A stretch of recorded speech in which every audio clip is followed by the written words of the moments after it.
saw you and Mark Riley talking about the jackalope and the taxidermist. I really don't have a agenda when I start a show. I just like to just straight death. Whatever comes up organically, I find. But that thing is cool, isn't it? Yeah. I've always wanted one ever since America's Funniest Home Videos with Dave Coulier back in like the 90s. You remember that? And they used to do the skits with like the jackalope. Yeah. I'm like, what is that thing? That is the coolest thing ever. I was thinking when I was watching you guys, if I could pay a taxidermist in advance for when I die or for when like my grandmother dies, and we could put those on, if like we could put those on my grandmother and then stuff my grandmother. The antlers? Yeah, if we can get a tech, can you do that? Can you? I think you can do whatever you want. Now there's like the traveling roadshow in museums of the human body that's been like plasticized. You've seen that? But actual people know. Yeah, well, there's a controversy because they're oftentimes Chinese. Oh.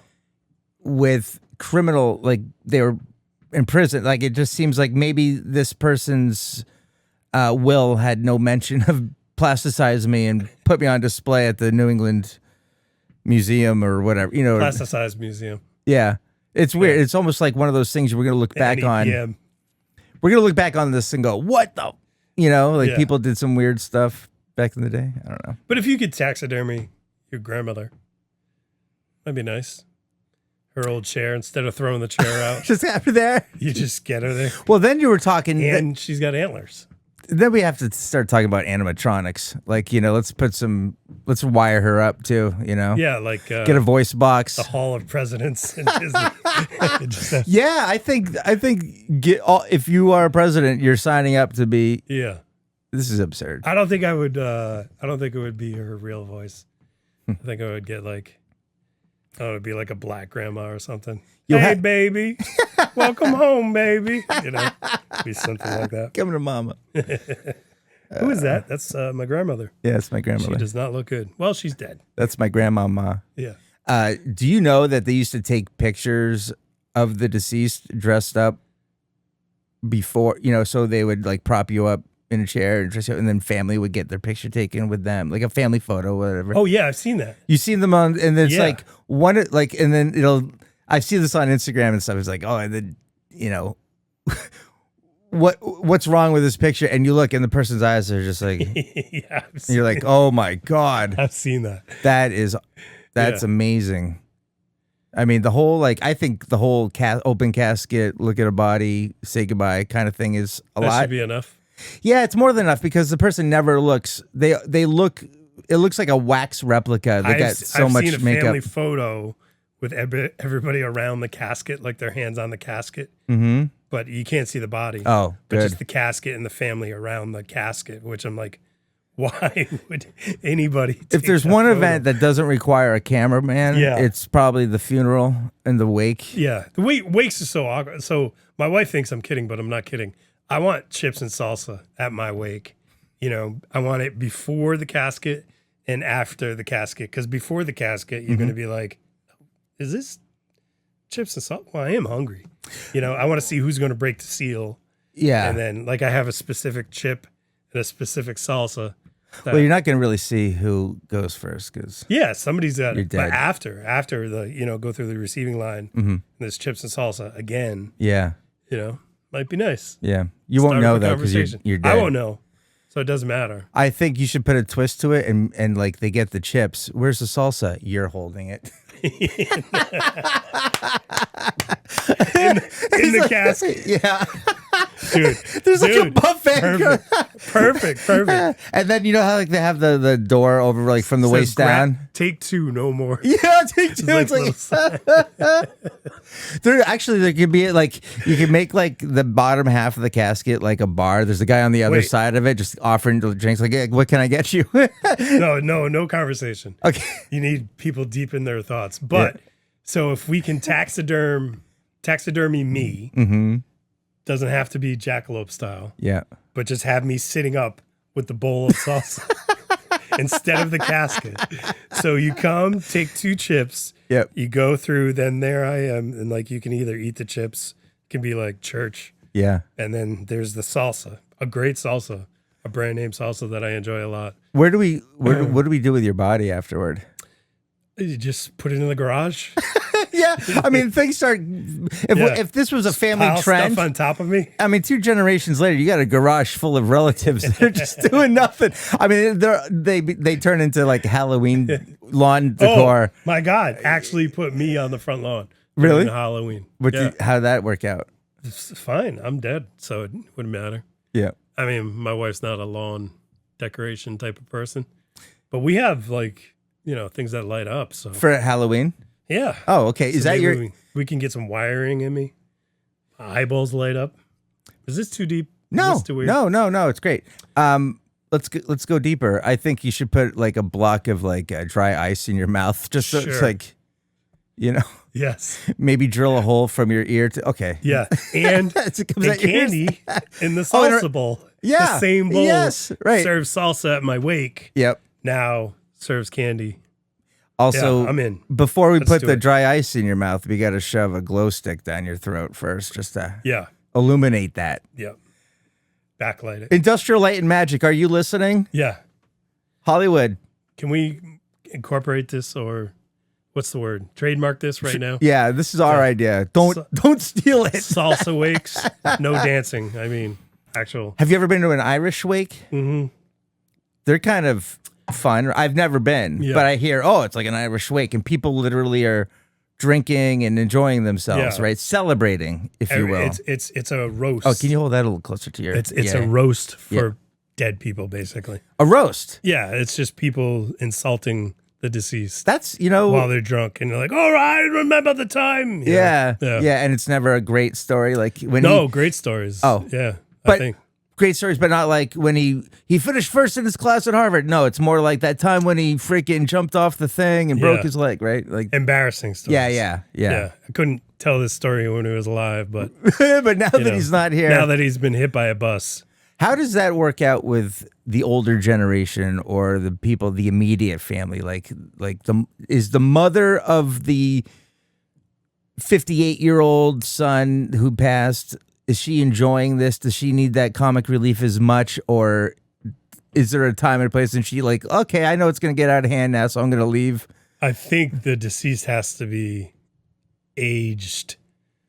It can't be like a 22-year-old kid where it's a tragedy. Yeah, right. Remember that time you got to see excuse me, I'm going to take a minute for this.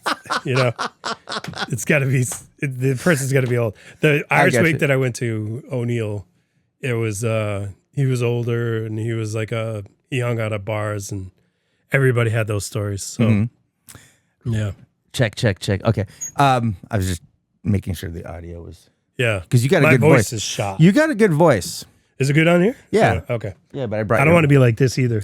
No. Sometimes you have people on here. I that are know. like I this. keep. Well, this is not your first rodeo. You've been here before. Right. Once in a while, I'll have the mic in front of me. It's not. It's doing a podcast. I wear all the hats. Yeah. It's kind of like stand up. It's like if you go up and you don't do well, it's like everyone knows it's you. Like you can't be like, I'd like to blame my producer for the shitty perform. You're the performer, the writer. Yeah. You got booked at this thing. You promoted yourself. This is no different. It's like I'm the videographer, the audio guy, the sound engineer, the lighting, and I always say we're coming up on 300 episodes, and I always say I should have like, thank you. I'll pause for that. Okay, then I should have like a list of just punch list, and I'm like, no, I'll remember it, and once in a while I don't. You have to embrace your ADD. Yeah, Yeah. I do, but I If also you miss think something, it's just going to make it better the next time. I love that attitude. I Yeah. like that. Is that what you do? I have ADD so bad, and I never make a list because I would have more things that weren't even on the list than the things that I had on the list, and I don't want to end every day disappointed. Whatever I got done that day, I got done. I do stuff every day, so it's just it's all about being positive. Is it the stuff my wife wanted me to do? No. Is it stuff I wanted to do? No. But I got stuff done. And it was productive stuff? Very productive stuff. I have things that I knock out every single day. I love talking about AD. Well, see, you said ADD. That's It's ADHD, I guess now. Yeah. Yeah. I guess I've been coached into saying ADHD just because that's the new terminology now. Yeah. But I was diagnosed in the 80s. It was ADD. So it sounds like it's similar with you. You were I was like you said ADD. That's kind of like showing well. your age. I've only found this out. I see a therapist now, so I've only found this out. I mean, my wife has always known, and I've always known something was wrong. Yeah. But there was no diagnosis. It was I was probably 42 Oh, really? when I was diagnosed. Wow. Like, yeah.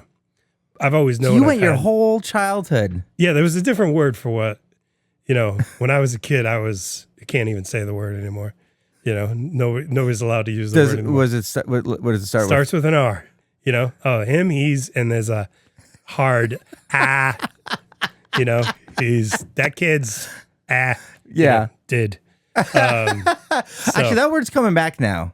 Yeah, I hear it a lot. I don't know how I feel about it. Like, I get both sides of it.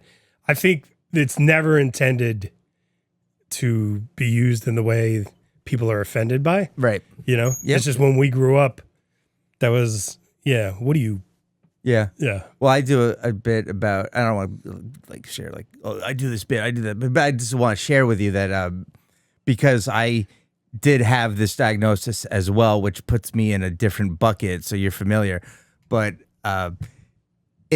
that's like a medically accepted term at a time, right? Like, for example, if your IQ was 70, Yeah. you were a moron. Like, that was the name. If it was 50, you're an imbecile. And if it's 25 or below, you're an idiot. And these were literal actual phrases. And then what happens is society just grabs onto it and goes, "What are you, a moron?" Yeah. And then it becomes a derogatory term. Yeah. And then the medical community says we should probably come up with a different term because it's been hijacked. And now when we call people morons, we sound like... Then it was a Boston doctor, and he was like, "What are you?" Yeah, right. That's probably where it started. That's probably where it started, right here yeah. in Boston. Yeah. I have a cousin with Down syndrome. Sweet girl, lives in a small little group home with other kids with Down syndrome and like rotating, house supervisor or whatever.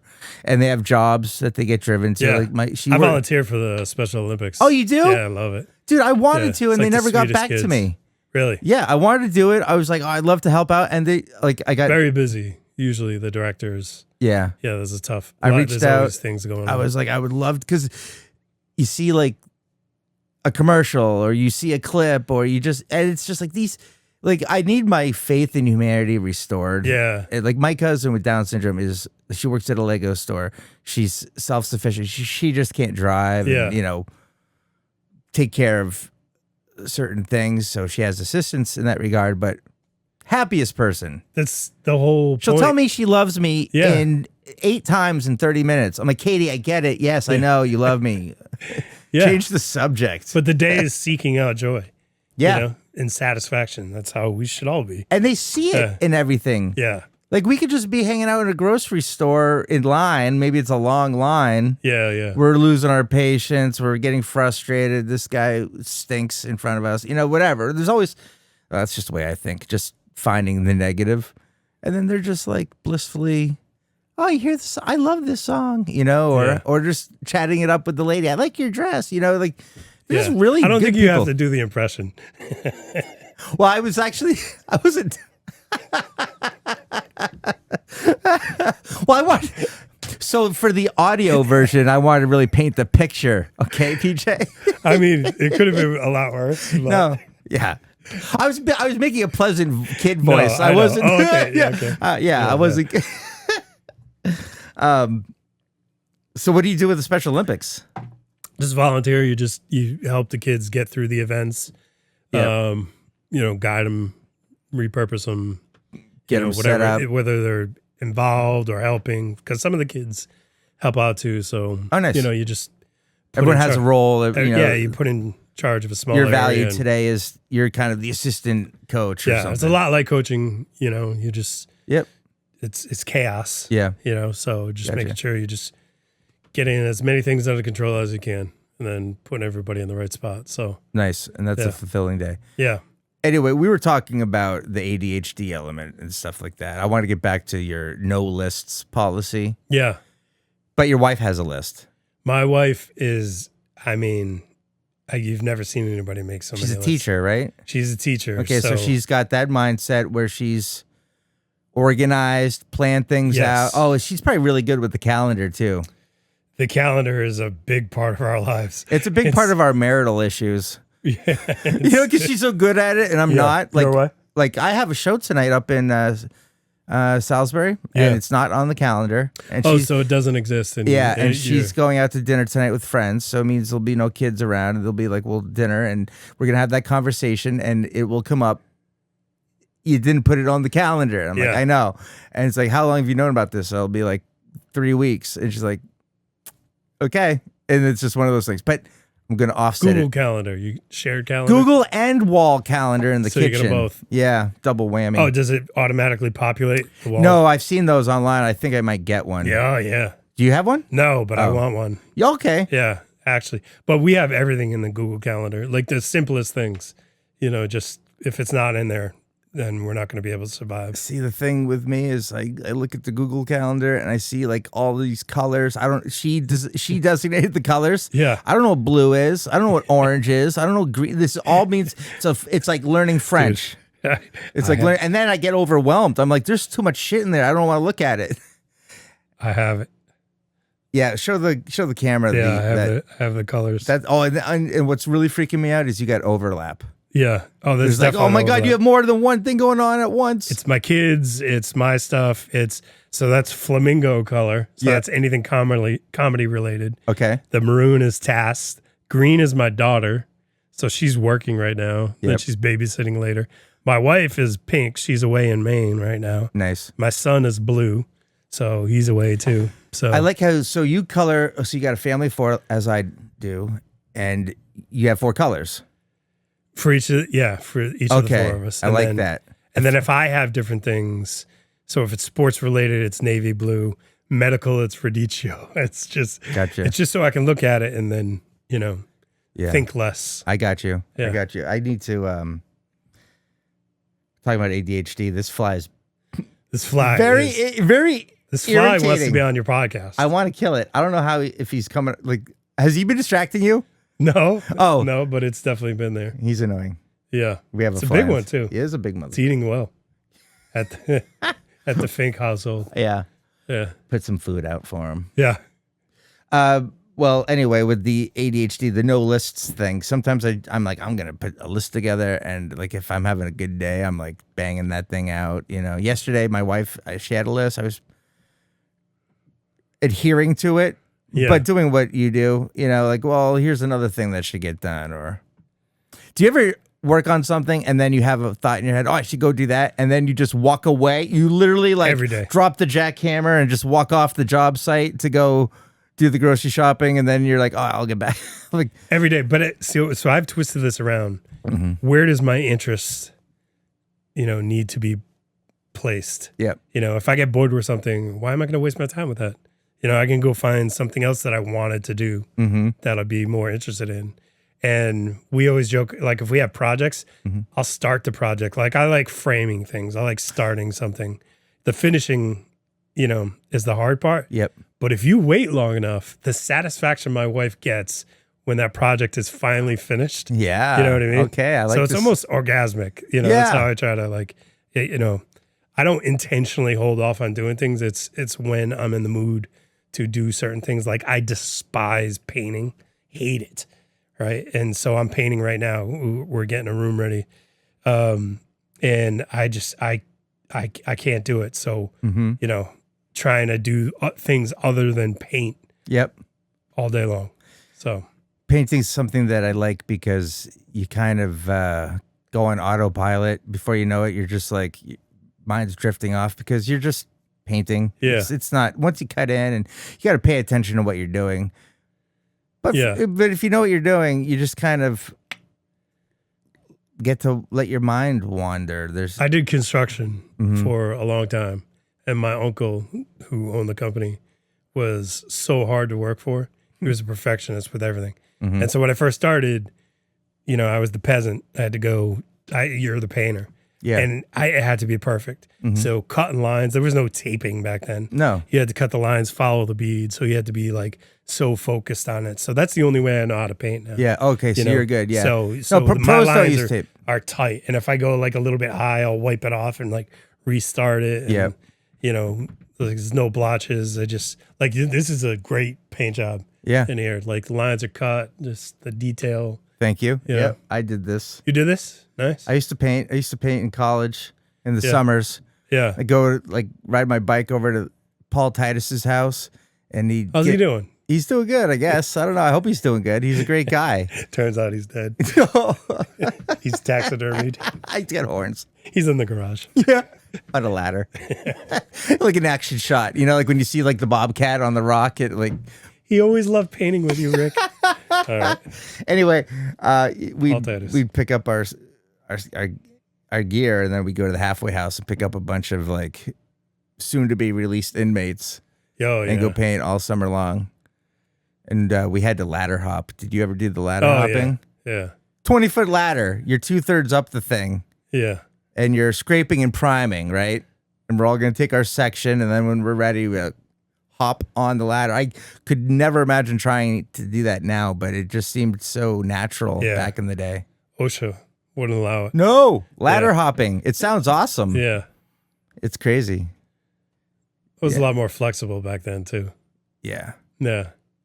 We had roofs we had these steep pitch roofs and no harness, nothing, you know, just like a little rope in case we'd have to grab the rope in case there's no chance of grabbing the rope. I had the most dangerous thing I ever did. And this is when I got street cred. Like I felt like these inmate guys were like, okay, college boy is now one of us, you know, and they smoked me up and we like had high fives. They took pictures for me. Like they wanted me to have the pic, but we were doing a church, and this is like one of those, I don't know, steepled churches with like a clock on 3 sides, the front and the 2 flanking sides, and black backdrop, gold numbers, and they tied up a Bozeman swing, you know, like it's just basically a seat with rope around it. Yeah. And this is off of a 20-foot ladder, off of 60 feet of not OSHA compliant scaffolding. And I got up there, and then someone was up inside who gave me the seat. I got in the seat, and I'm out there, and I'm going around. I must have been 150 feet up in the air on rigging put together by some prisoners. Yeah. With a Gerber baby bottle of gold paint and a little paintbrush. Yeah. And I'm like, what the hell happened? Like, you just got to focus on. yeah. Oh yeah. Yeah. It's just me and the number 3 right now.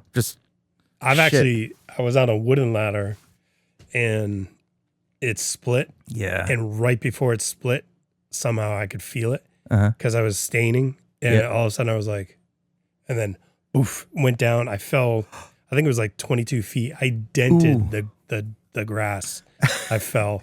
Like you left a divot. There was a divot. It was Jeez. like my butt was a big hole. And the woman that I was standing for, she's like, well, why'd you use that ladder? I was like, that was the ladder you gave me. You know, we have a ladder for the peak. I got up there and I was crawling up there. I was like, this looks a little rotted, but when you're young, you know, so. Yeah. With a wooden ladder, it's a no-go for me. But if I absolutely have to get on one, I'm walking on the very sides of it, never in the middle of it. Oh, yeah. Yeah. I'm like, this is not going to end well. Yeah. The good old days. Yeah. At Perez Martial Arts, we're not just about teaching kicks and punches. We're building confidence, discipline, and respect that lasts a lifetime. If your child needs more focus in the classroom, more confidence on the playground, or you're an adult looking for a workout with real purpose, there's a place for you here on the mat. Led by Sensei Rolando Perez, every class combines expert instruction with an encouraging environment where students are challenged to become the best version of themselves. Perez Martial Arts helps students become stronger physically, mentally, and emotionally. For class information and schedules, visit PerezMartialArts.com. I think people are catching on that we have ADHD. Oh, for sure. It's like, if you haven't followed. so go back to the lists. So you were talking about lists. I don't know. Somebody at home I think right that now, ship like- sailed. I don't give a shit anymore. Yeah. No, it's just funny how we work on stuff. My wife makes fun of me. This is a true story. Mm-hmm. She came home from work one day, So she goes into the backyard. The lawnmower is running, but I'm not behind it. So I had taped it just to drain the gas. Yeah. Oh, sure. Because I was going to clean out the carburetor and everything. Gotcha. Yeah. And so the lawnmower is running. The door to our house is open. Mm-hmm. There was chili on the stove. The TV was on in the living room. Multitasker. I'm nowhere to be found. And then she goes downstairs and I'm doing laundry. And she's like, "What are you doing?" I was like, "What do you mean?" Yeah. I'm doing laundry. I'm doing. She's like, "Why is the lawnmower running?" Yeah. I'm like, "Oh, I'm fixing the lawnmower." She's like, "In the chili, you know the stove is on, right?" I'm like, "Yeah." Yeah, simmering. And then, why is the TV on? I was like, "Oh, yeah, I'm going to record something." She's like, I can't. This is, I can't. It's an opposites attract kind of situation you guys have. For sure. Yeah, but she doesn't get everything done on her list, you know? She doesn't. No, and she'll be disappointed about it. Like, "Oh, I wanted to do this." Like, don't make the list. Gotcha. You go to bed happy every day if you don't make the list. Yeah, it's like, I hear you. I have like not a list, but maybe just a handful of things I'd like to get done in the near future, bouncing around in my head. And, I'll pluck one when I see it and want to do it, and then I'll go do it. Yeah, and then you go back to it in your mind where you refine what you want out of that. Yeah, sometimes. And then it keeps getting better, and then you're finally ready to do it. Yeah. What's wrong with that? I know. There's nothing wrong with that. There really isn't. It's just self-discipline is sometimes the... Labels, man. Like You're right. What if we're doing it correctly? What if ADHD is the thing norm? that you need? You know? What if all these people that are supposedly normal are the ones that are fucked up? You know what? I like that theory. It's sort of like the evolution, right? I mean, maybe we're a little bit advanced. Maybe our brains are moving on from the antiquated days of writing a list down. What are you writing a list down? You just... Everybody that drives right now is looking at their phone, right? Yeah. Everybody drive with ADD. Yeah. You know what I mean? Mm-hmm. So we're ahead. We're the future. Telling you, man. Does that worry you? No. No. Okay. So you love it. You embrace it. That's we're gonna funny. get so much stuff done, and if we don't get it done, we've forgotten about it anyway. So it doesn't matter. Oh, sure. Yeah. No, that's definitely true. Yep. That's definitely true. Well, you're very successful and accomplished with ADHD. Like you're a coach. Yeah. Let's segue into sports and things like that. You've coached 1 million basketball games. Have we hit 1 million yet? I don't think it's 1 million, but a lot. Yeah, thousands and thousands. Yeah, just with all of the. That was hyperbole, PJ. Yeah, I didn't really think. Well, mathematically, you could do I don't know. 1 million. Maybe you're bad at math. No, but you were talking last time you were on. You were talking about doing 10 games a weekend or something like that. So the most I've coached in one weekend is 22. 22 games in one weekend. How long are the games? That's just Saturday and Sunday. That doesn't even include Friday. How many teams are you coaching? So typically in AAU, I had 6 or 7 teams. A couple were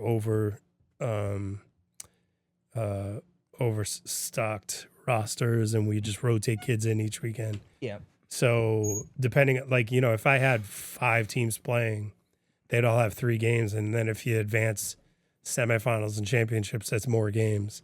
Mm-hmm. So I would just basically be standing on a court from 8 a.m. to 10 p.m.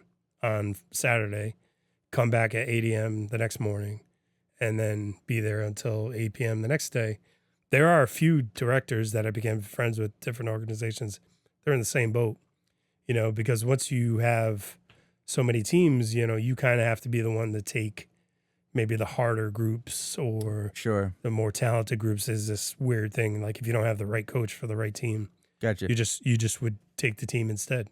Would you say harder teams? Is that just the uncoachability, or just skill level? Or kids that maybe weren't as skilled but had potential that maybe needed a more experienced coach. Yeah, it's just tough to get experienced coaches in this day and age. There's no reason to stay in not even AAU basketball, but any sport. It's really difficult to just deal with all of the nonsense that you have to face. Yeah.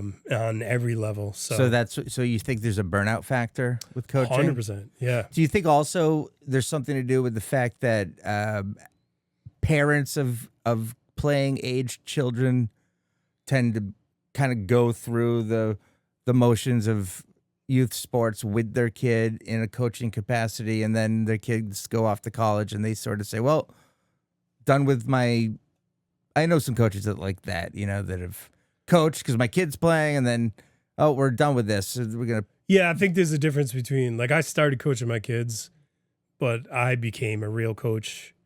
You know, I studied it. I went to coaching clinics. Mm-hmm. I would travel the country for certain clinics.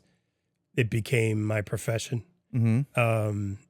And so I think for those coaches, those types of coaches, the parent issue, I don't think the parents are completely at fault.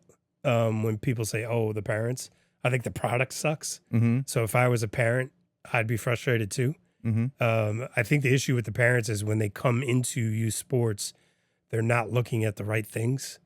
You have to allow your kid to fail. You can't compare your kid to other kids. You can't be concerned about the sport. This kid should be playing sports to help them in life somehow. And so the elements of failure, the elements of frustration, those are going to be the most important things to your kid in the long run. Do they have fun? Are they playing with their friends? Do they enjoy it? Mm-hmm. You know, is this helping in different areas? Sports can do that. Mm-hmm. And that gets lost. And the comparative nature of social media and sports, well, this kid is doing this, this, and this, so we have to do this, this, and this. No, you don't. You know? Yeah. Like if your kid is playing 3 sports, having fun, kind of doing it at a local level, that's great. You know, that kid's gonna grow up well adjusted. You know, they're not gonna have anxiety issues. They're not gonna feel like they're letting their parents down all the time. There's so many elements to youth sports right now that are wrong. But I can't completely blame the parents. Mm-hmm. You know, just because the products suck. Yeah. So, Well, so maybe you could kind of set me up for this school year. I mean, we're going into the fall. My son's playing 7th, 8th grade football, contact football. Never played before. yeah. I mean, we will throw the ball around in the backyard. We went to the high school field the other day, and from the 50-yard line, just had him running routes, and I was throwing like missiles. I mean, I'm like, wow, that's a spiral. I got some zip on that. Like, you ever like kind of impressed with your own athletic ability? I don't know how I do it. My whole life. Yeah, my whole. Anyway, I'm throwing, Not lately though. Yeah, I'm like leading him. I'm throwing him. He's running right into him. We're catching him. And he's like, you know, wasn't feeling it, and he's walking back to the line of scrimmage. I'm like, you got to hustle. Come on, let's go. And Yeah. I don't want to overcoach him. I don't want to be involved in coaching. I'd like to just outsource that completely to another adult, kind of like teaching. You know, like I'm not teaching you science. Your science teacher's doing that. You need to learn how to take direction from other people. Also, it's satisfying to know that they're telling you the same stuff I am, and it's just reinforcing the same things about accountability and whatnot. But how do you get, like, I'm the kind of parent who's like, you know, I just want my kid to have fun.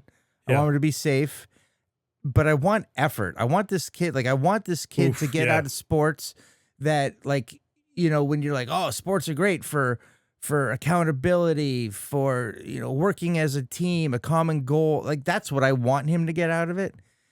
So what does a parent do when they're trying to balance the, like, burnout factor from the, hey, you gotta try, you gotta, you know, commit?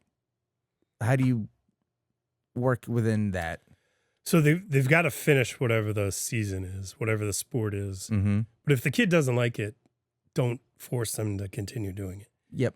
But they have to finish the year. They have to finish the Once year. you're on the team, you put the jersey on. You don't like it, you don't have to do this ever again. Like my son hated baseball. He was great at it. Yeah. He hit a home run out of the park at 8. What? And he was like, it's too boring. That's a 200-foot field, right? Yeah. Usually Little League. So wow, and 8-year-old hated it. Like I'm a basketball coach, and he loves soccer. He went to a basketball camp. He got camper of the week, you know, but he didn't want to play basketball. Wow. He loves soccer, and he played soccer all year long, which I'm not a big fan of anybody doing any sport all year long. But I think soccer, that is the one sport where you're running on grass. Mm-hmm. You know, you're in great shape. You know, you're not. It's not a constant pounding. Sure. You know, so I think soccer is the safest sport if they play all year long because they love it, Mm-hmm. not because you're trying to keep up with everybody else. And my son was that way. Yep. But effort, you know, I would not get involved with either one of my kids if they played for somebody else, Mm-hmm. except for effort. Mm-hmm. You know, like I know you're not working hard enough. Mm-hmm. You know, you've got to work harder. Mm-hmm. If their attitude, there's a couple times in high school where my son kind of, you know, acting a little entitled, and I'm like, I'll pull you off the team, dude. Like you're not gonna treat your coach that way. Okay. I was gonna You say know. entitled, not just in life, but in the sport. He was In the sport, yeah. Like Okay. he got sat during a game and he didn't understand why he came back and he sat on the bench and he was like, his body language, he was slouched over. And I'm Yeah. like, you come out, you support your teammates, you sit up straight, Yeah. you know, you be Yeah. positive. Yeah. Like when they left for anything, it was work hard, have fun, be a leader. That was I would tell them all the time. Mm-hmm. I was not a normal parent. I played sports. Yeah. My son was never the best player on his team, Mm-hmm. and that was intentional. Yep. And he played on the best team in Rhode Island. They traveled nationally, like legit traveled nationally. Sure. Had a fantastic team. That team stayed together. Yep. The parents were, you know, great. Yep. The kids still talk to each other to this day. Oh, that's great. It was like this great thing, but it was because everybody, you know, great coaching, and we were there for the coaching. Mhm. We were there for the training. Great competition. But, you know, he could have been on teams where he was the best one and been a star, but he wouldn't have gotten as much out of it. My daughter was a worker, always a worker, Mm-hmm. was fine with working. You know, you asked her to do something, she would go try to do it. You know, she had a great career on her own. Mm-hmm. You know, she was like real easy to coach. There was a couple of times that she played for me at the public high school where we had two players at her position that played ahead of her. Mm-hmm. You know, that were upperclassmen. They were all close in skill level. And so you go with the upperclassmen in that situation. That was a really hard moment for her. But we had a conversation, a really hard conversation for me. Mm-hmm. You know, she was upset. I'm like, you're not doing anything wrong. Sometimes you just got to wait your time. Yeah. You know, like that's the hard part about high school. Is And you were the coach? I was the coach. Yeah. Yeah. So you can talk to her about nepotism and everyone will look down their throat. I would never down do their that. nose at it. I would never favor my kids over somebody else. If whoever deserves anything on the team, I'm going to give that to them. That was what got me fired at the high school. Mm-hmm. We had a kid that got player of the year one year. The next year she came back. She wasn't working as hard. We had a kid that was fantastic. Yeah. She got player of the year. The parents got pissed off. They're friends with the superintendent. They create this big, you know, oh, he's pitting the underclassmen against the upperclassmen and, you know, all this stuff. And I wasn't going to apologize for any of it because we were on the verge of winning a state championship. Mm-hmm. And I got fired because I would not back down from this is what the team needs, you know? Sounds more like a resignation almost. I mean, because you know what's going to happen, right? Like, I knew I was getting fired. Yeah. Yeah. Yeah. And it's like, all I have to do is just comply, but that's not how No, I Coach would Thibodeau does it. Or do you go by Coach T? Coach PJ. Oh, Coach Yeah. PJ. Okay. Yeah. A lot of my players call me Peach. Peach. Which I'm not, you know, you gotta meet the kids where they are. Yes. You know, Yeah. and the It's a you know- term of endearment, I'll tell you that. Yes. An adolescent. Yeah. When I was a teacher, some kids would call me Fink. Yeah. And I was like, I don't think I like that. Yeah. Like it's what happened to Mr. Fink. But this is like later on in the school year, you went from Mr. Fink to, okay, thanks, Fink. And it's like, I Yeah. talked to some other teachers. They're like, no, you could embrace that. I mean, you're in, there's a trust there. There's a thing, you know? 100%. So I'm like, I became Fink to some kids. Yeah. I thought that was kind of funny because that's what my friends will call me, you know? But there was an adjective before it. Yeah. Fucking Fink. Yeah. But yeah, trying to figure out the kids, allowing them some space, but having standards, and then, you know. Yeah, my stance. So tell me like how coach me up, Coach Okay. Peach. I'm going to ensure that my kid gets there on time, early. Great. Okay. Perfect. I'm going to be at all the games. Like unless there's something that's pulling me away, I will be at the game to be supportive. Practices, I will probably feel like that's your time. I might want to check in and just, show up maybe, let's say, practice is 4 to 6. I would never watch practice. No, you wouldn't. Would you show up maybe 20 minutes early and drop them off, Yeah. but don't watch practice. Yeah, okay. Drop don't them off. see what they're doing. Okay. You know what I mean? Yep. You're paying for the coaching, let the coach coach. Yep. Right. And then just get out of Dodge. Okay. During the games, don't yell anything from the sideline unless you're supporting your kid on the same level that you're supporting the other kids. Okay. Your kids hear all of that. Yeah. So if somebody does something well and it's only positive, yeah. If your kid makes a mistake, my kid made a mistake in a high school game, and I had this guy Ron. He was like, Jordan, and I'm like, starts screaming up. So I just turn and look, and he's like, what is he doing? I'm like, he's a kid. The kids are going to make mistakes. Nicely handled. I see hockey parents particularly have the label of just being psychotic. Yeah. Nut jobs. Yeah, there's a lot of crazy out there. Yeah. It doesn't get controlled at an early age. Yeah. And so it just builds up. It's a habit that's created by, there's no rec organizations anymore. Everything's pay to play, and people aren't going to discipline a parent because they're worried about losing that registration money. Gotcha. Yeah, right. That's a fact. Yeah. So they don't discipline the parents. Yeah. If you control the parents, I would kick parents out of my league. Yeah. Well, you're gonna punish my kid because no, it's because of you. Yeah. You're doing this. Yeah. I'm not doing this. Yeah. You signed the waiver. We have rules here. We have guidelines here. You're not obeying them. I feel like in Medfield, in this town of 13,000 people, the parents are actually really good. Yeah, that's great. And when I go to a game, my son was playing town basketball, and it went to triple overtime. And it got to the point where, okay, next basket from here on, next basket wins. Because there was an adult league that was ready to play after, so the place was filling up, and it was electric. It was like these little 11-year-old boys run up and down the court, giving it all they had, best. And they're having fun. And they're on they're playing against their friends, they're playing with their friends. I always loved during a jump ball or something, all the kids would be pointing to. I'm gonna you and me, they'd pick who they're gonna take or whatever. It was really cool. That's the best. But when I see all these kids, because it's a small town and it's only one school at a time. But it's affluent.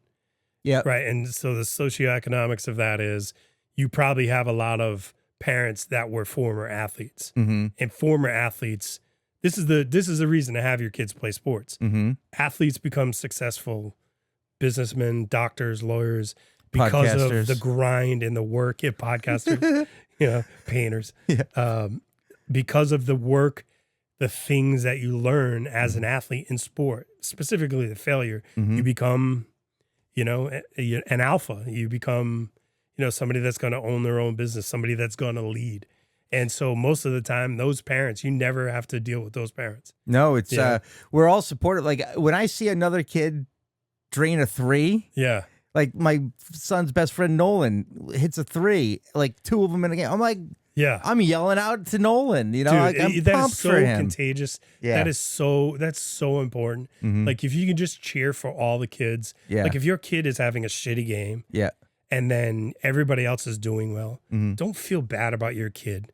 And the team wins. That's a great game. And then your kid's like, well, I didn't play. Hey. Everybody has a tough game. We'll get the next one. Sure. Just move on to that stuff. Those are the important moments. Yeah. And that conversation in the car has to be initiated by your kid. Your kid has to come to you for that help, because otherwise you're compromising the process. Okay. You're taking what's your coach say? Right? I would say that all the time. Yeah. If my kids, well, what'd your coach say? Well, he said this, and this, but and I don't want to play the telephone game where your coach said this and then you give me this version of this. What was the real thing? Yep. And I'm like, well, that's what you got to do. Yeah, but I don't understand. Now, I might try to explain if they don't understand, but it's got to be that. Yep. It's got to be they don't understand. Coach is the authority. Right. I'm here to support it. well, what your coach wants you, like, I can explain it, I can break it down for you. Even I if can you get a bad reinforce it. coach, Yeah. even if you played in the NFL for 6 years and you got some dad, just being like, no, you got to go inside hand, you got to well, then you just maybe want to move to another organization. Sure. If your kid is good. Yeah. If they're not good, just let them have fun. Yeah. Have fun. But I would just say to you, just, be supportive, get them on time, try to find the life lessons and all that stuff. Yeah. Be positive with the whole team. Don't compare. Sometimes you have to, that's really hard. I think but the not only in a time I negative would way. compare is effort. Yeah. Like, Charlie, there's 11 guys on the field. 10 of them ran back to the line of scrimmage after the play. One didn't. Yeah. How come you didn't? Charlie probably doesn't want to play that sport then. Then You know that's what I mean? that's the thing. That's the thing. Like, Yeah. don't keep him in there. Yeah. What do you do about a kid who doesn't do well with failure? Needs to learn that that's part of the process. You learn by doing. Like, if you want to, like, do a slant route and catch it over your left shoulder or right shoulder, the one that you're not the side that you're not typically comfortable with, and you got to keep doing that. And you're dropping balls. I think that's the difficult part is when when you look out there and your kid's not good at that sport, but they like it. Yeah. And unfortunately, every sport will take that kid because they can profit off of those weaker teams. Because everybody's paying full price because the parents just want their kid to have this because they like it. But if you see that they're not doing well, that they're not cut out for whatever it is, then I think you just got to reposition them. You can't insult them about the sport. Yeah. You can't be like, you're not really good at football, so why don't we try something else? You got to just let them kind of go through it because they'll figure it out eventually. Like, I just can't do this. Sure. They just don't want to let you down. Yeah. They'll keep going to a certain point to make you happy, to make them happy. But if it's just on their own, hey, Dad, I don't know if I want to, do gymnastics anymore or play football anymore or whatever it is. What if that conversation comes to light 4 weeks into a 10-week season? How do you get through the rest of the year? Yeah, well, we're going to finish the season, right? Because we're committed to it. You're going to do the best you can for, the next 6 weeks. Yeah. And then we'll find something else. Yeah. But make them finish it. That's a big problem. You see it in college sports now, Some of these kids, I have a kid that I coached in AAU. Yeah. I coached her when she was younger. And then all of a sudden, the parents started looking elsewhere. Well, she's got to go to this organization. And so I said, I don't think she's ready to play in that program yet. Like, I can get her there. If you don't think I can, that's fine. But I think she goes to this next organization. Well, this organization sucks. So she goes to the next organization. 7 AAU programs. 7. 7 different coaches, 7 different chemistries. Yes. With teams. There's a lot of, now all she's doing is trying to assimilate with a new, like, she's just trying to, like, catch up with the program, She's not always somebody else's fault. Yeah. There's always an excuse built in. Oh, yeah, right. 4 high schools, right? 4 high schools, a reclass year. Okay, so 5 years of high school, went to 4 different high schools, then went to college, played 1 year college basketball, transferred to another school. So 2 years, and then quit. A lot of hopping around. Right. And that's make them stay. Yeah. Like, make them stay. And that's a really hard thing because sometimes you have this great team and if the better players leave because they get pulled and recruited from different organizations and your team's not as strong, that does affect your kid. But don't leave just because you're like, oh, this isn't fair. The coach is this, the coach is that. Like, there's some nuance to that, It sounds like LeBron James. What do you mean? Well, just always moving on to another team. And I don't like LeBron. I mean, I'm a Jordan guy. I respect his talent. Yeah, I respect his talent, but I think as a person. My son's name is Jordan because of Jordan. Oh, nice. Yeah. Jordan was like the competitive fire, just the willingness to fight on every play. Best basketball player of all time. I don't think you can even question that. I think it's stupid that we have these conversations. Yep. Because people talk about the stats. If you watch Jordan play, it wasn't about the stats. Yeah. It was how he played. Then you watch The Last Dance. You know, he never lost a sprint as a professional player in practice. Yeah. You know? Yeah. Like, that's insane to be that level and then to take sprints that seriously, to take everything that seriously. That's what I love that. That's what a coach loves. Oh my God. In high school, there was when he was in my class, his name was Mike Comerford. So I thought he was going to go to the NHL. He was like just incredible. He, as a freshman in our high school, was winning state championships 3 out of every 5 years for like, I think ever since the 90s when I went there. Like, it's just a dominant hockey program. And anyway, he as a freshman made the team, and he was really good as a freshman. And then sophomore year, I remember trying out and just doing tryouts. And he, at the end of the tryout, was on his hands and knees, heaving and just vomiting on the ice because he had left it all out there. Yeah.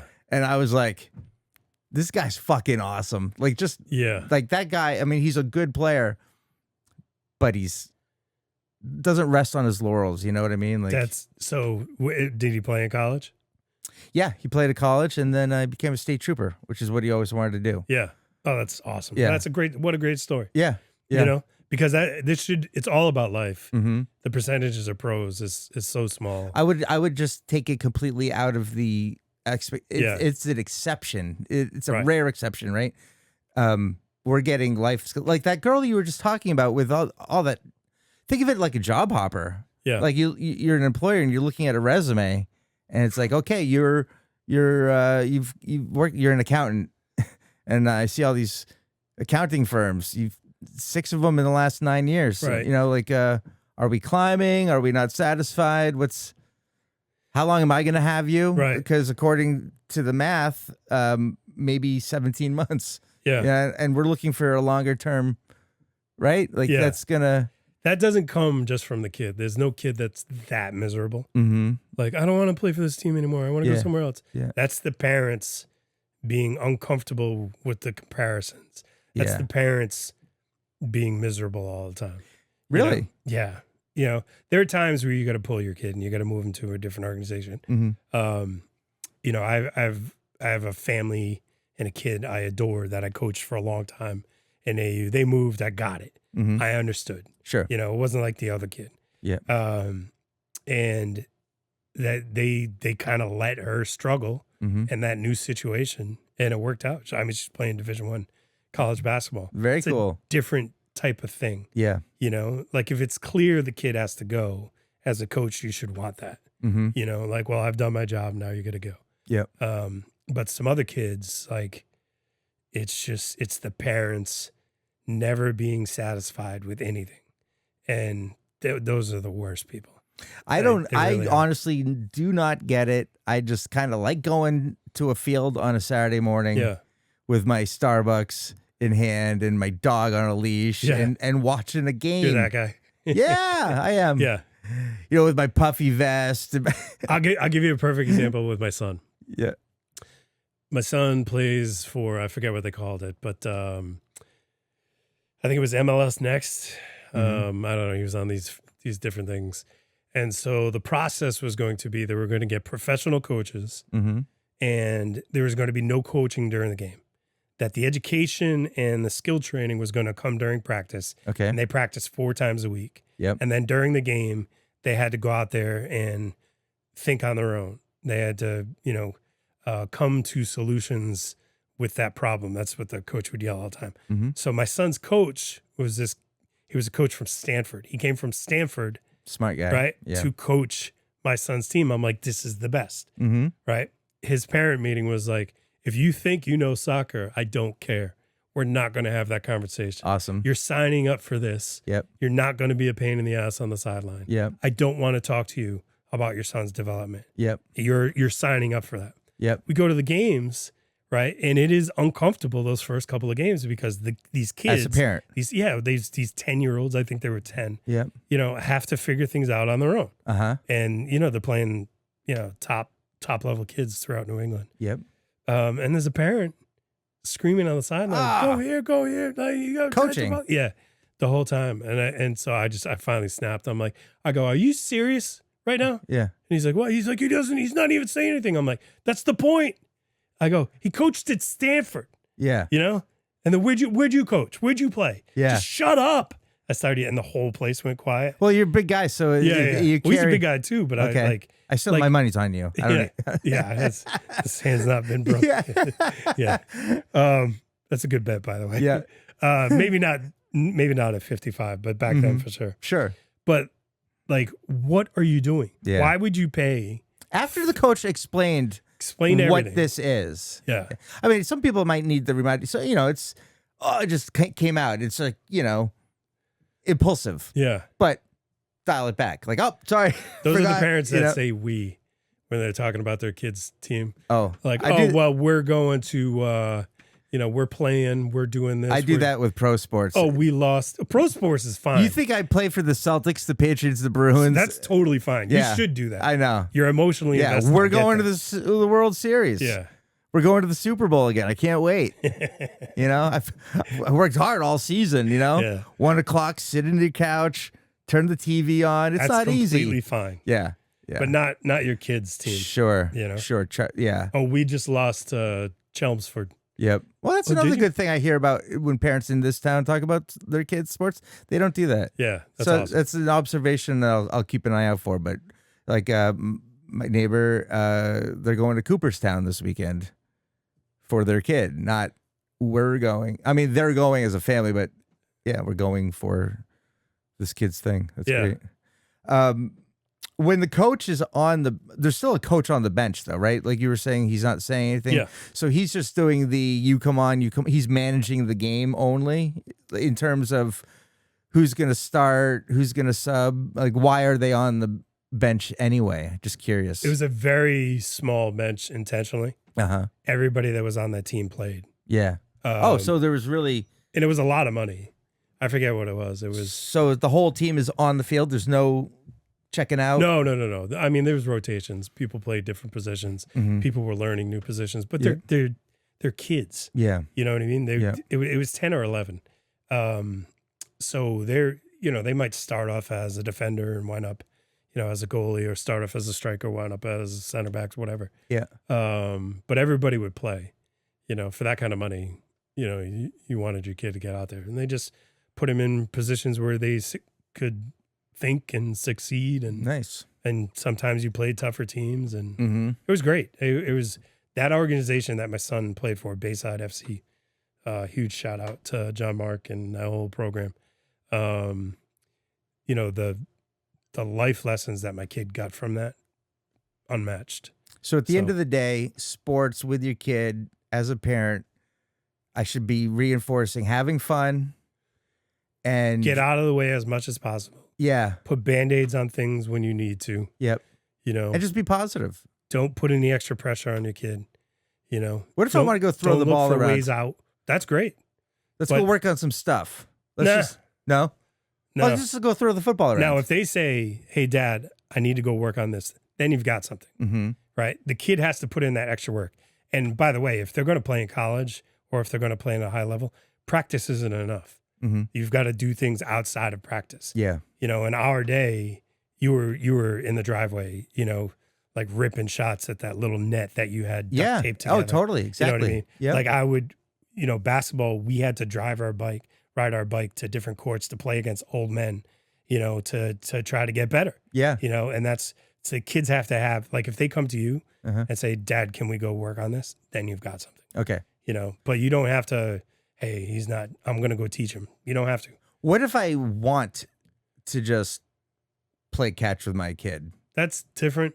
But if it's separate of the sport that they're playing, if you're doing it with the intention of fixing something that they're not doing well, that's wrong. Okay. Just let it go. If they struggle, it's fine. Yeah. I like to throw the football around the yard Apparently. with my kid. I love Talking it. about I'm good. 50-yard peas. Oh, yeah, dude. These are like, I'm throwing bombs.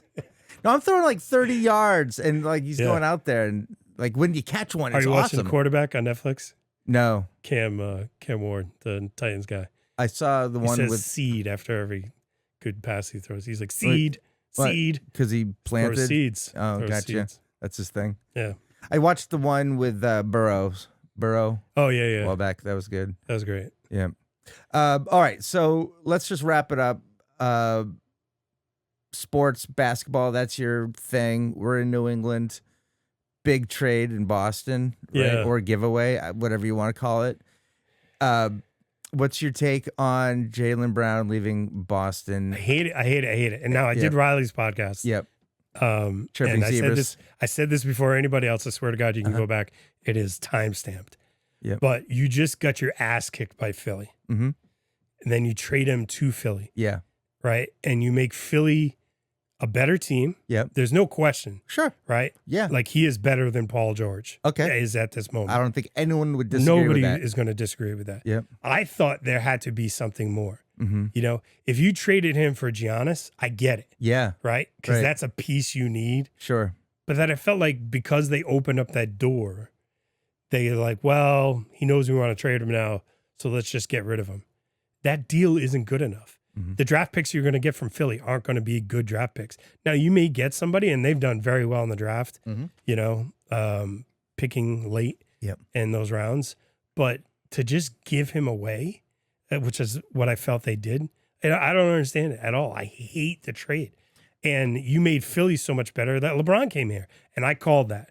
I said that on Mark's podcast. You said that now now LeBron could come here because they're he's better. looking for, that's what LeBron does. And that's what LeBron does. He wants to do something out of the ordinary on his terms, things that people are like. That's what it felt like I to feel me like he wants to go to the immediately. team that just needs maybe me as like they just need one more thing and they're a championship team and Right. The whole thing in Golden State Yeah. with KD and Steph, like that was too easy. Yeah. Right. That's easy to pick on. He saw how people went after Kevin Durant Yeah. with that. Mm-hmm. Right. He wants to do something else where he feels like he's a part of it, but not the star. You know, like Miami was a good situation at the time, Yeah. you know, but the Lakers, Mm-hmm. I mean, I guess you count that championship. Yeah. It was in the bubble, but Right. I guess you count that. He always wants it to be about him a little Yeah. bit. Yeah. Sure. Oh, You know? the decision. Yeah. You know, it's And I just, this whole thing now, like, I thought Jaylen Brown was great for the community. mm-hmm. I think he was a positive role model. Yeah. His intelligence, his composure, his give back, especially to the Black community, which I think in Boston is something that's necessary. And it's not just like getting basketballs for the Boys and Girls Club. He was like No. investing. No, like exactly. investing in the city. Like Right. He's also, did you just see this? He's coming back to Boston to throw a block party free in the Boston Common. Yeah. He's like, you know, you guys shaped my, that's just a noble human being. But wasn't there an element of jealousy and this inability to accept that he's number 2 on this team behind JT? I don't know if that's really there or if that's what the media has created. Mm-hmm. Now, personally, I mean, don't you see that? I think Jason Tatum is an unbelievable player, yeah. but I feel like Jason Tatum feels like it should be about Jason Tatum, Oh, okay. right? Like I felt like Jaylen Brown wanted it to be about him, Mm-hmm. but that wasn't his sole purpose. Yeah. You know, Jason Tatum is so skilled but just holding the ball at the end of games and just trying to make sure he get the shot. And Yeah. he got so much better when he, you know, started getting assists and rebounds, and maybe he's becoming that player. Yep. I just didn't like early Jason Tatum. Sure. Jaylen Brown was flawed, but was always working on it. Yeah. I like that type of player. Yeah. I like, you know, he turned the ball over too much. He worked on his handle. Right. You know, he still made mistakes, but he was getting better every year. Yeah. Um, Absolutely. So I don't. There was. I mean, how do you not be jealous of that situation? Yeah. You know. Right. Also, I feel like it's a team sport, and we go back to like the youth sports, and you know, what are kids supposed to get out of it? Yeah. Sportsmanship, teamwork, like common goal. It's not about me. There's no I in team. Like you play right wing, I play left wing. That's the center. We know our role. We pass the puck to the guy who, you know, you don't like, you know, there's a saying in hockey, you score goals with your hands and assists with your heart. You know, Yeah. it's like, Yeah, because you're giving up. you I mean, want that's the goal. You want the stat sheet to say goals, 33, you know, but like if you have 15 goals and 33 assists, I would love, that guy's awesome. Yeah, you know? all my players know my favorite stat is an assist, Nice. right? And I love Derek White. Mm-hmm. You know, Oh he's yeah. probably my favorite player on the team. Yeah, I Yeah. love him too. He's He just does everything. yeah. You And it's know? fun to watch him come from the bench to now being like Yeah, a big player. yeah. It's that's any sport. The teams that can play together, that aren't concerned about their stats. Mm-hmm. Like I don't know. There was always that thing there, Yeah. especially with the style of play that Missoula allows. Mm-hmm. You know, that 5-out ball is just first shot, best shot so many times. Mm-hmm. Like if you pass that well, with their spacing is incredible. Yeah. You're going to be able to get shots off. Mm-hmm. But as you saw in the Philly series, you just have one bad quarter where you don't shoot well and you keep forcing those shots and you're not attacking what the defense is giving you. Yeah. That's the thing that drives me crazy about Missoula. Mm-hmm. Gifted, Yeah. right? Unique, different than all other coaches for sure. Sure. But he's stubborn. They Yeah. don't change well.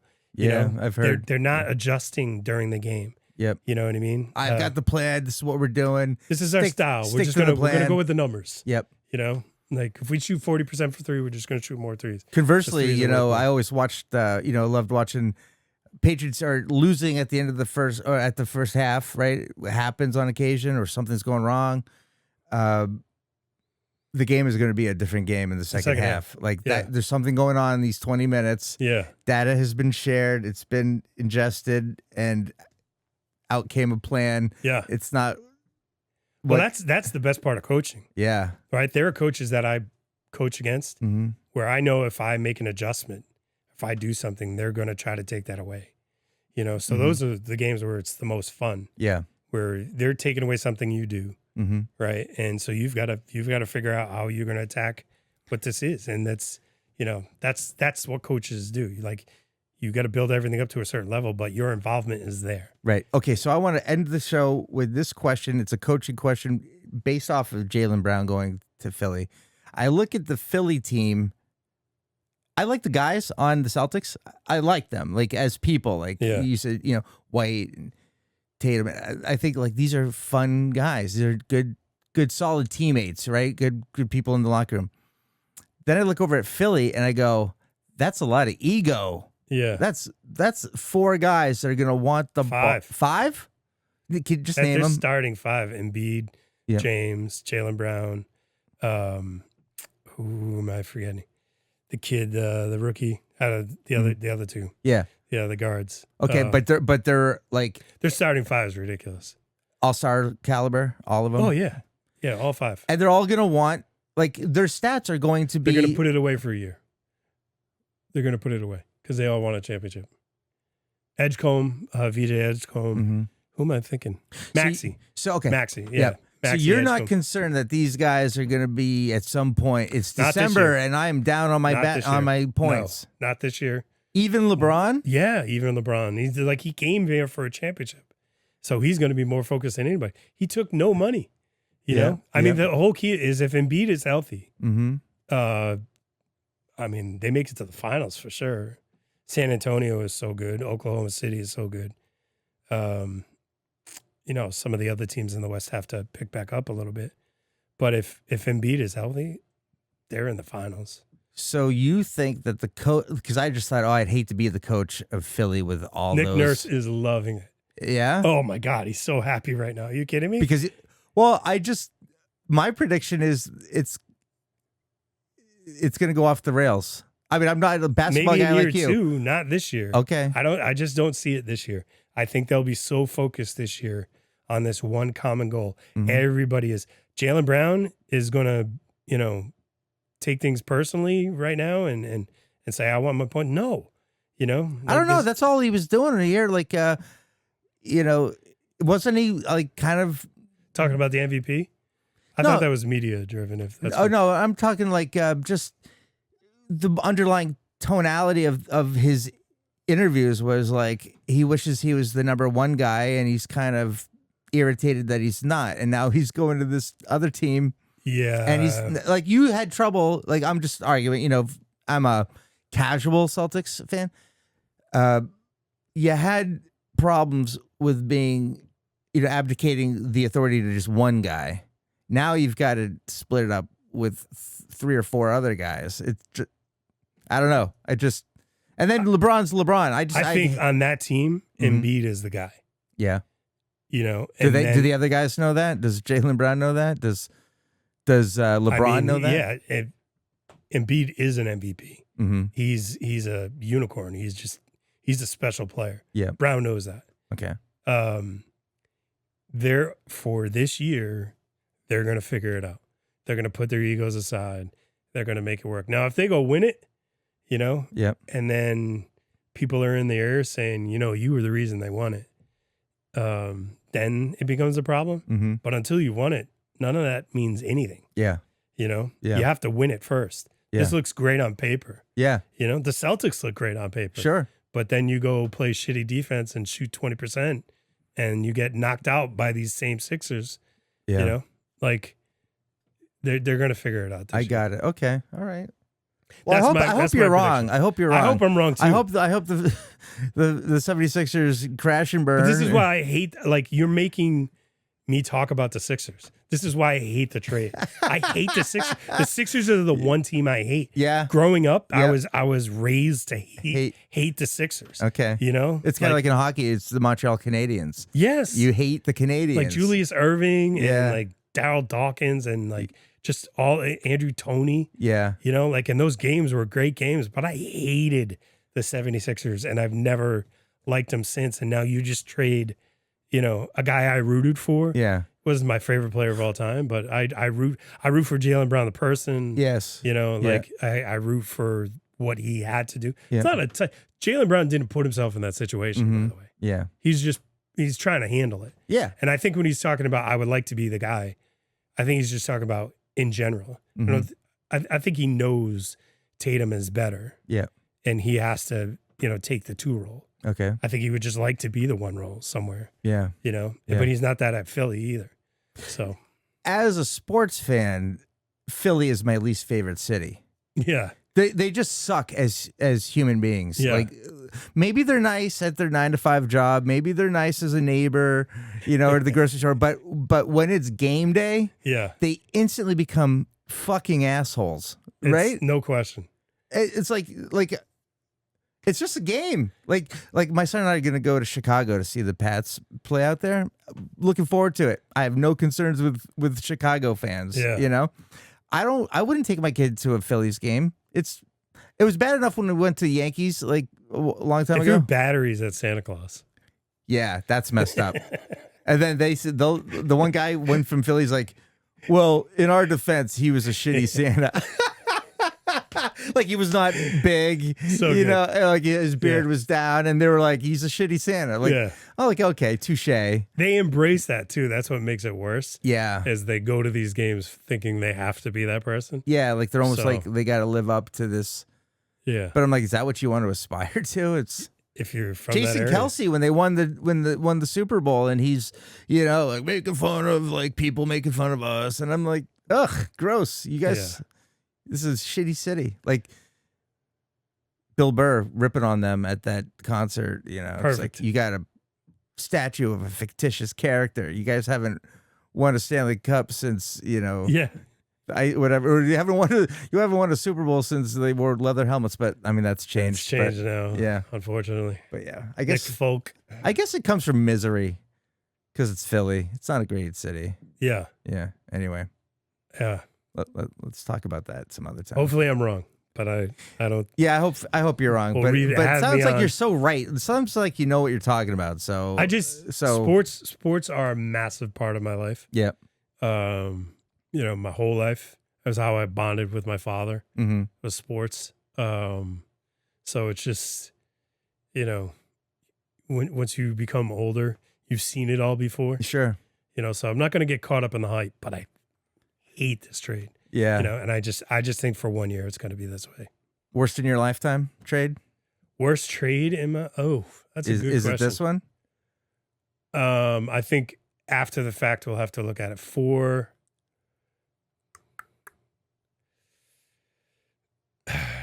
I mean, the Boston sports teams don't usually cough up. I mean, I was just thinking Mookie Betts, Trump's. Oh yeah, that whole situation. That was up there. I guess you could put them on the top tier of what was going on. I would have to think. Mhm. I mean, for the Bruins don't make a lot of big trades, so there's nothing there. Patriots, it was letting Tom Brady walk, basically. That was the issue there. With the Bruins, you know what I liked as a Bruins fan? I was like, Ray Bork wanted to go win a championship, and we're like, dude, you've served honorably. You get an honorable discharge, go win a Stanley Cup, and he went to Colorado, gets a Stanley Cup, and he brings it back to Everybody Boston. was happy about that. Yeah. It was like that for Brady, too. Yeah. You know, they did Brady wrong. Yeah. Whatever that dynamic was, but that's... That's for I don't another want to time. get into that. It might be. But we'll only know for sure, you know, See how it plays out. in 2 years. Okay, cool. Well, good prediction. I like it. I hope you're wrong. All right, let's wrap it up. We've been talking for a while about sports and stuffing your grandmother. Remember going back to that? Like Stuffing me. stuffing you. Salsa at my wake. Shit. Yes. Holding the bowl. Yeah. All right, for PJ Thibodeau, I'm Rick Fink Jr. We'll catch you next week.